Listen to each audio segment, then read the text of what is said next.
బండి పంక్చర్ అయిపోయింది. నా దగ్గర ఉన్న ఇన్ఫ్లేటర్ తోటి అయితే కొంచెం గాలి నింపుతున్నా, ఏడు వరకు నడుస్తుంది ఆడు వరకు నడుస్తుంది అని చెప్పేసి. బండిది వాల్ పోయింది, ఇదేమో గాలి ఎక్కలేదు, ఇలా అదే అర్థమవుతలేదు, ఏం చేయాలి అవుతలేదు, అర్థమవుతలేదు. బండి వాల్ పోయింది, ఎక్స్ట్రా వాల్ లేదు నా దగ్గర. ఇప్పుడు ముందు పోతే పదుంకాడికి పోవాలి 150 కిలోమీటర్లు, వెనకాల పోతే 20 కిలోమీటర్లు పోవాలి. బండి అస్సలు కూడా నడుస్తలేదు, మొత్తం ఫ్లాట్ అయిపోయింది.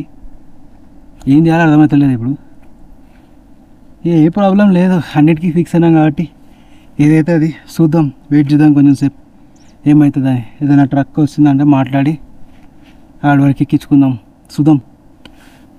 మనం ఒకటి అనుకుంటాం కానీ మనం అనుకున్నది కాదు కదా. అలా అంకుల్ కనిపిస్తుండు కదా, అయితే ఇక తెలిసిన ఒక ట్రక్ డ్రైవర్తో మాట్లాడిండు, 2000 అడుగుతుండు బండి పంచర్ షాప్ దగ్గర దింపనికి. మనకి వేరే ఆప్షన్ లేదు, సరే అని చెప్పేసిన. మన కిస్మత్ అలా బాగాలేదు, దానికి మనం ఏం చేయలేము.